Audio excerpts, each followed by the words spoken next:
Europe in the 5th century was a continent trembling on cracked foundations. Rome, once the undefeatable giant, was stumbling like an exhausted gladiator, bleeding from civil wars, economic decay, treachery, and barbarian pressure from every direction. But among all the tribes pressing against Rome's fading borders, one name sent shivers down every spine from Constantinople to Ravenna. A name whispered in fear, recorded by trembling scribes, and remembered centuries later as the closest thing Europe ever saw to a living apocalypse. Attila. To the Romans, he was not a man, he was a storm.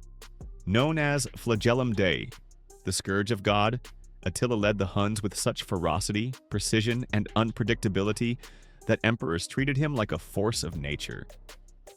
You didn't negotiate with Attila because you wanted peace. You negotiated because the alternative was watching your city burn. But who was this man? How did he rise from the horseback nomadic world to become the terror of an entire empire?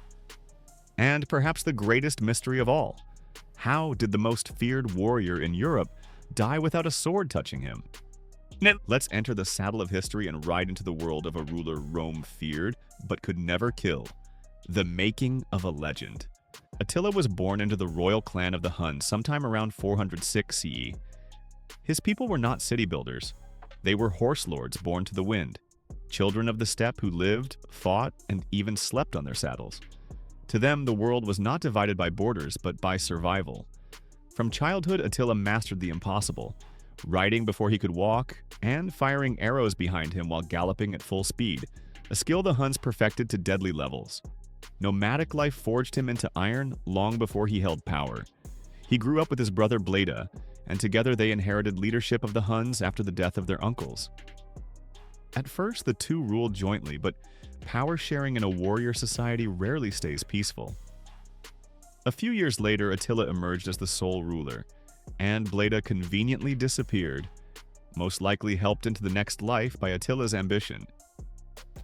From that moment, Attila became the beating heart of a war machine, unlike anything Rome had faced for centuries. The Hunnic war machine. The Romans fought in disciplined ranks, heavy infantry, and fortified lines. The Huns fought like lightning. Their horses were small but shockingly fast. Their tactics were unpredictable, shifting from sudden ambushes to feigned retreats to deadly encirclements. Their composite bows made from glue, horn, and sinew could pierce armor at ranges Roman archers could only dream of. And Attila? He understood psychology better than any emperor. He knew fear broke armies faster than swords. Cities often surrendered at the mere rumor that the Huns were approaching. Those who resisted vanished. Attila versus Rome. Rome was no longer the Rome of Caesar. It was divided, weakened, and desperate. Attila used this weakness like a master chess player uses a cornered opponent.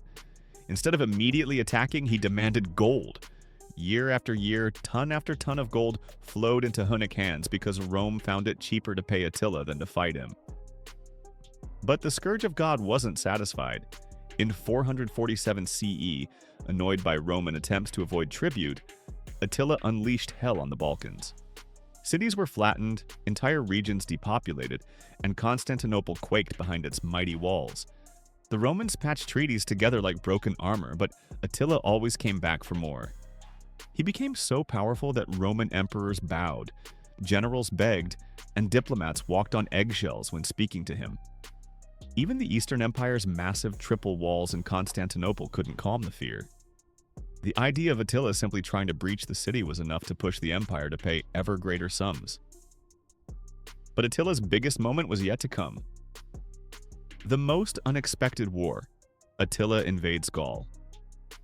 In 451 CE, Attila found a new excuse for invasion, a scandalous claim from a Roman princess. Honoria, sister of the Western Emperor, was tired of being a political prisoner. She secretly sent Attila a ring, begging him for help to escape. Attila interpreted this as a marriage proposal and demanded half the Western Empire as dowry. Rome refused. Attila smiled. Then he launched one of the most destructive invasions Europe had ever seen, sweeping through Gaul, modern-day France, with fire and fury.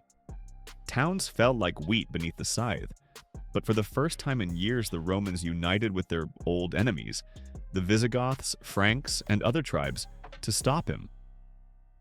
On the Catalonian plains, a brutal battle erupted. It didn't destroy Attila, but it halted his momentum. He withdrew, but not defeated. The Romans had stopped him, but they had not killed him. No one could. The Pope, who faced the scourge. In 452 CE, Attila marched again, this time into Italy. Cities burned, refugees fled, and Rome itself trembled. The empire had no army left to face him. And so, in one of the most iconic moments in ancient history, Pope Leo I visited Attila's camp. What the two men said to each other remains unknown. Legends claim angels stood behind the Pope. Others say Attila saw visions. Most historians believe Rome simply offered a massive payout, and Attila, facing famine and plague, accepted the deal. But the result was the same. Attila left Italy without touching Rome. The city was spared, not by armies, not by emperors, but by a single man in priestly robes. A death without glory. Attila's end did not come from a Roman blade, an assassin, a mutiny, or a battle wound. Instead, the most feared warrior in Europe died in his bed. In 453 CE, during the celebration of his newest marriage, he had many wives. Attila drank heavily. In the night, he suffered a massive nosebleed, likely triggered by alcohol-induced hypertension, and suffocated before anyone could help him. No enemy touched him. No Roman claimed victory. No battlefield took his life. The man entire empires feared died silently, surrounded by celebration. His warriors mourned him violently, cutting their faces so their blood mixed with the tears they shed for the last great king of the Huns. After his death, Attila was buried in a secret location, said to be in triple coffins. One of gold, one of silver, and one of iron. The slaves who buried him were reportedly killed, to hide the resting place forever. Why Rome could never kill him. Attila wasn't unstoppable because he was invincible.